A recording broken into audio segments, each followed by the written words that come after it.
어제 경기도 포천에서 전투기 오폭으로 인명피해가 발생하는 사고가 있었습니다. 부상자분들의 조속한 쾌유를 기원하고 피해를 입은 포천, 노곡리 주민들께 깊은 위로의 말씀을 드립니다. 정부는 사고 진상 파악과 피해 복구 및 보상에 최선을 다하기 바라고 군도 철저한 재발 방지 대책을 마련해야 하겠습니다. 또한 이번 사고가 오는 10일 개시될 예정인 한미연합훈련 자유의 방패에 지장을 주어서는 안 됩니다. 전 장병은 한미연합훈련에 적극 임해서 빈틈없는 안보태세를 구축할 것을 강력히 당부드립니다. 마지막으로 최상목 대행께 다시 한번 촉구합니다. 한미연합훈련 자유의 방패를 앞둔 가운데 초유의 전투기 오폭 사고까지 발생한 만큼 군 지휘계통의 난맥상을 더는 방치할 수가 없습니다. 조석기 국방부 장관을 임명하길 바랍니다.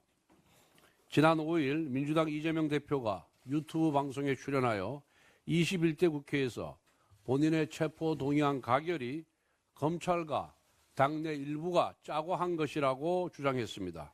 심지어 체포 동의안 가결이 폭력 집단과 암거래라고 규정하면서 가결 찬성 의원들은 결국 총선에서 정리가 됐다라고 했습니다. 특히 내가 배제한 사람은 7명이라면서 본인이 직접 개입하였다는 것을 자인했습니다.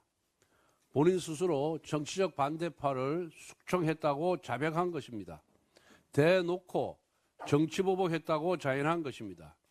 이재명 대표는 일주일 전 방송에 나와서 지난 일을 따져서 모아나면서 대통령이 되면은 정치보복을 하지 않겠다고 말했습니다.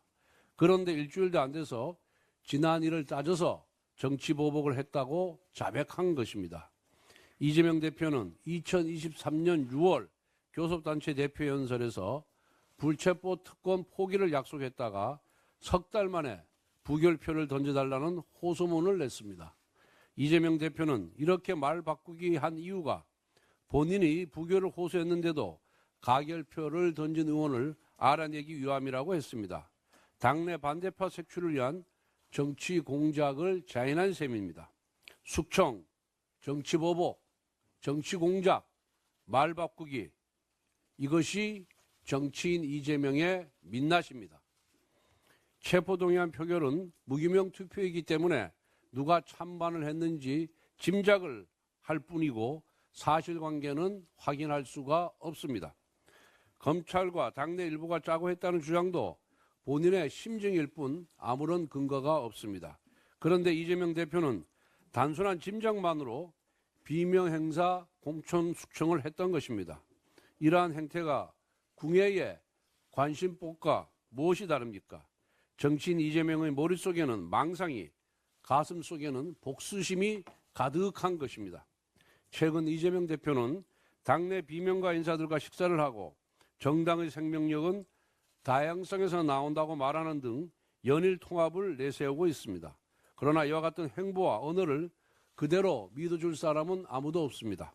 본인이 필요할 때는 통합이지만 필요가 없어지면 언제나 암거래 집단이라는 낙인을 찍어 숙청할 사람이 이재명입니다.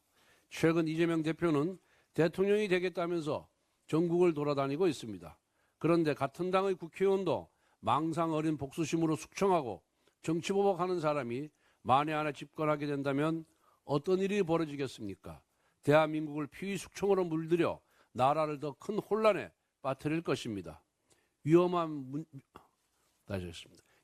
민주당, 끔찍한 이재명, 이것이 바로 이재명 세력의 본질입니다. 문영배 헌재 소장 대행에게 공개적으로 묻습니다.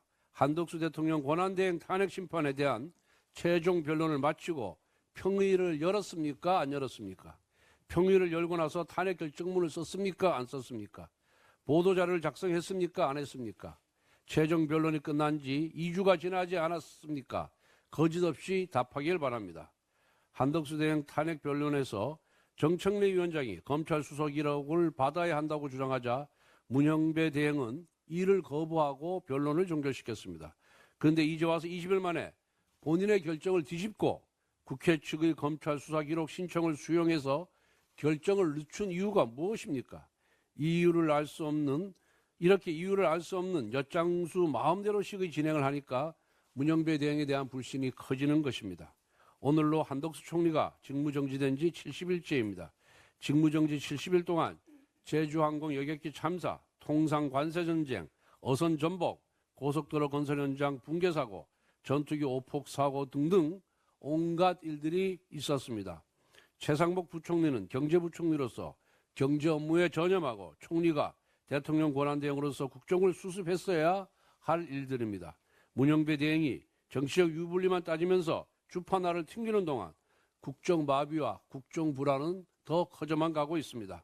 한덕수 대행 탄핵 심판은 더 늦어서는 안 됩니다. 평일을 진행했으면 더 따지지 말고 빨리 결론을 발표하기 바랍니다. 어제 행정안전위원회 그 선관위원회에 대한 청문회를 보니까 정말 부끄럽다는 생각이 들었습니다. 선거관리위원회 사무총장은 장관급이고 사무차장은 차관급입니다.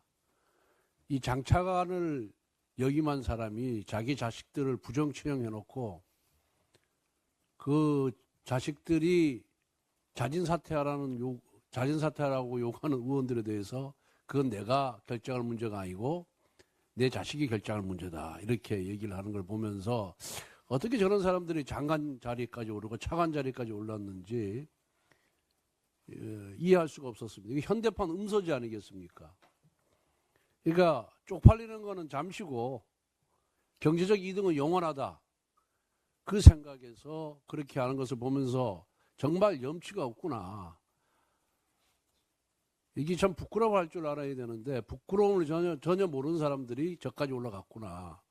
아마 그 장차관까지 가는 과정도 자기 실력이나 능력으로 간 것이 아니라 또 다른 뭔가가 있었던 것이 아닌가, 저는 그런 생각이 들면서, 그렇기 때문에 이 중앙선관위는 자정 능력을 상실한 겁니다. 그래서 국회에서 임명하는 특별감사관을 통해서 대대적으로 이런 잘못된 행태를 발본색원해야 선관위가 조금 전에 선관위 공채로 들어온 직원의 그런 절규처럼 내가 선관위 직원이라는 것을 떳떳하게 밝히고 다닐 수 있을 것이 아닌가, 그런 생각이 듭니다. 그리고 오늘 우리 저 수석께서 위원장님하고 상임위원장님하고 간사님들한테 다 보내주시기 바랍니다. 오늘 정의용 간사가 오셨는데, 정의용 간사가 농해수위 간사입니다. 그런데 농해수위 유관단체가 많이 있는데 그 유관단체 행사에 꼬박꼬박 참석해서 우리 당의 입장을 밝히고 알려드리고 또 그분들의 민원을 청취를 해서 민심과 교감하는 일에 앞장서고 계십니다. 그런데 다른 상임위원회나 간사들은 그런 면이 부족하다. 어떻게 그렇게 해서 우리 당이 국민들에게 표를 달라고 할 수 있겠습니까?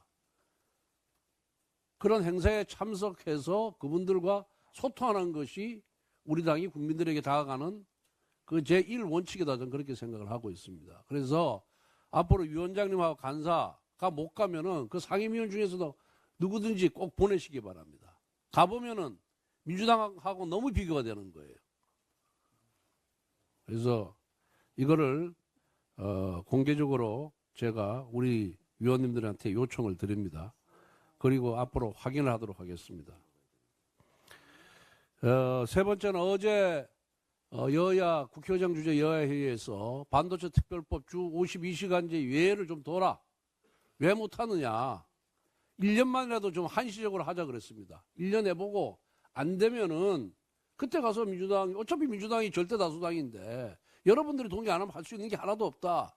그러니까 1년만이라도 한번 해보고 그래도 부정이 생기고 여러분들이 생각이 맞다 그러면은 하지 말자라고, 당신들 그때 가서 안 하면 되는 거 아니냐, 이렇게 얘기를 했는데 계속해서 근로기준법상 특별 연장근로제도를 제중에 좀 절차를 좀 간소화해서 하라라고 계속해서 이렇게 우겼습니다. 결국 합의에 이르지 못했는데 이 반도체 기업인들이 그토록 목매어서 요구하는 것을 들어주지 않는 것을 보면서 이 민주당은 정말 국가 미래에 대해 관심이 없구나. 오로지 표만 생각하는구나. 그 민주노총에서 주장하니까 거기 따라가는 거예요. 국민연금도 마찬가지고. 그러니까 정말 이재명 대표가 국가 지도자로서 최고 지도자가 되고 싶으면은 좀 손해보는 것도 할 줄 알고 자기 지지자들이 반대하는 것도 설득할 수 있는 그런 용기가 있어야 된다. 저는 그렇게 생각을 합니다. 비공개로 하겠습니다.